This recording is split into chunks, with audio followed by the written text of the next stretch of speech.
What is up guys, welcome back to another video. Basically in today's video I actually have a theory, and it is about the cracks forming all over the island. Anyway, before I get into this theory, I do want to apologize about my mic audio. I'm not sure if you guys can really notice it, but it's very echoey, and that is because I'm actually away now. But when I get back to my actual home, I will have a better mic and a better surrounding. But anyway, I apologize for any microphone inconveniences, but let's get straight into my theory. So as you probably know that the gameplay footage in the background here is actually from the Syndicate quests. But we need to talk about the weekly quests, not the Syndicate quests. So obviously by the name there is a set of weekly quests released every week up to week 12. But let me say, some of the quests in these set are actually very interesting, and they relate to the build up of this season, which are the cracks. They have been forming around the island for a while now, and recently in the most recent update, also known as 24.40, they added these vines which look very swampy, and they have actually been growing below the cracks. And there has also been an excavation camp studying these cracks, and I am talking about the luminaries. But how does this relate with the weekly quests? Well, above every weekly quest there is dialogue, and Epic added 5 weekly quests. But we're not focusing on all 5, we have to just focus on 2 of these weekly quests. The first quest is visit excavation camps, and the second one is to place seismographs on fault lines. But why are these 2 quests so important? Well, it's actually to do with their dialogue. But you see, for those 2 quests, all of the dialogue actually comes from Mystica, who is actually the leader of the luminaries. For visit excavation camps, she says, "It seems like we are not the only ones investigating these cracks in the ground."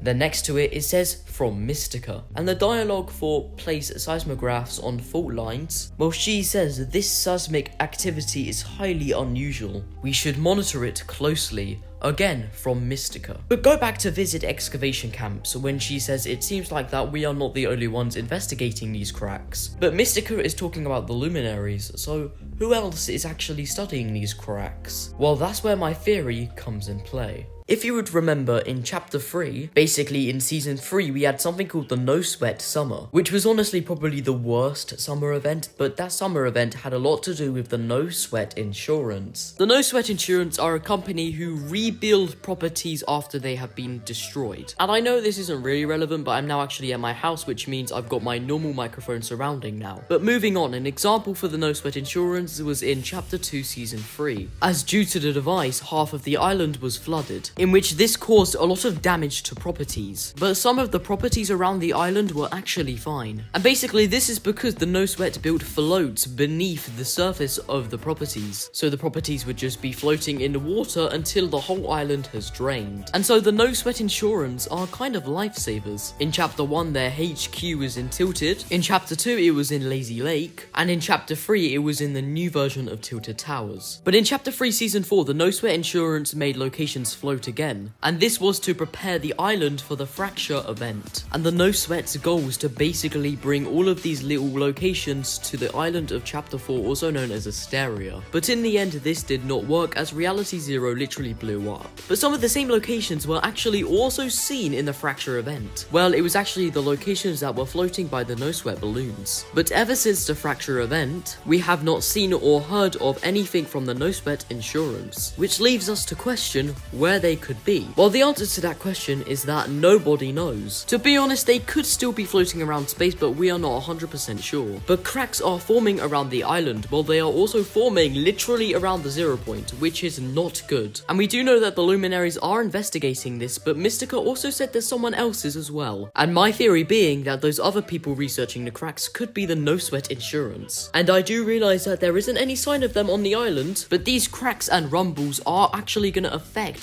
the properties and other stuff on the island, and this will most likely also affect the 0 point as well. And so if anything is affected, then the No Sweat Insurance will try their best to fix it or prevent it from happening. And next season will include the event of summer, and so maybe the No Sweat could do something to celebrate it. But again, what I all said was just a theory, and Mystica could be talking about anyone. We just have to wait until season 3 to find out who else is studying these cracks. But yeah everyone, thank you for watching, and I don't actually think this will be my last video of season 2. I'll make a conclusion information about the lore, but that'll probably be my last video. And yes, I am super hyped about Season 3. I will make a lot of videos about that when it comes out. And recently, I did actually make a Season 2 tribute. So if you guys want to check that out, then the link will be down below. But anyway, everyone, thank you all for watching, and I'll see you guys in another video. Gonna be my last video of Season 2 soon, so yeah. Anyway, see you guys. Bye.